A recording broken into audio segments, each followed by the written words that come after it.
So we were going to start with the day you interviewed for your fellowship and John F. Kennedy was killed? Oh, it wasn't for my fellowship, it was for admission to Columbia for graduate school.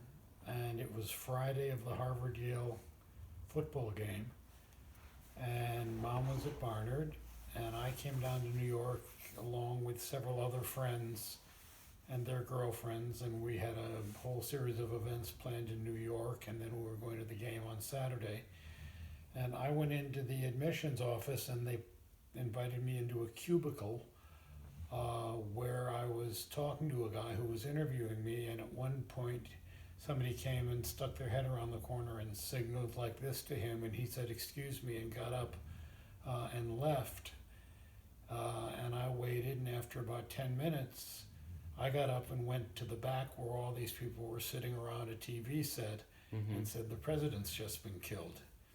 So I went out to where Mom was waiting in the waiting room for me and told her, and that's how we learned that it had happened. Do you remember how you felt? Very sad, very shocked. I mean, shock was for me, the biggest thing. It seemed unbelievable. What did you do after that? Did you stay in New York that weekend? Well, we stayed in New York. Friday night there was supposed to be a party at Tom Reckford's apartment, or the apartment of his girlfriend, and we all went there and just sat around and talked that night. And then Saturday the game was canceled, and we stayed in New York and watched television. We saw Jack Ruby shoot Lee Harvey Oswald live on television. And then my memory was that Saturday night we went and saw Dr. Strangelove.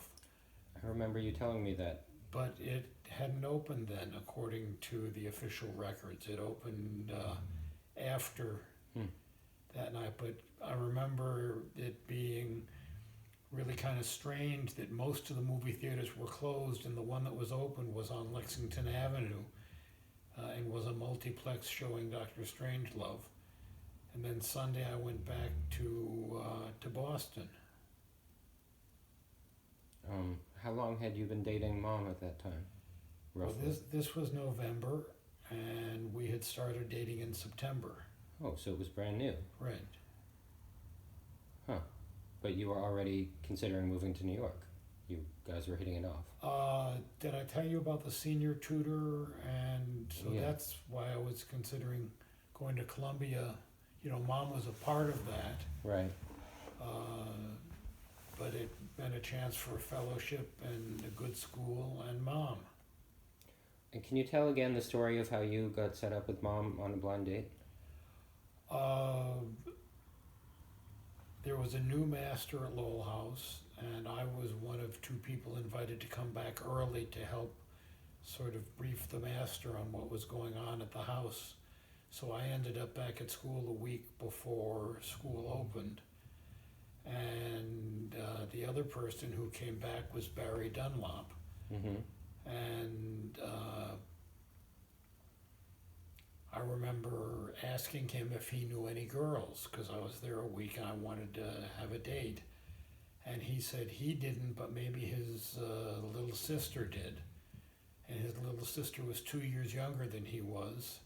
And that was Beverly Dunlop, who is now Beverly Donahue. And Barry called Bev, and Bev called Mom, and they arranged a blind date for me. Had she already started going to Barnard? Yeah, she had finished her freshman year at Barnard. So she was just home for another week, basically. She was home for another week, and I was there a week early. Do you remember your first date?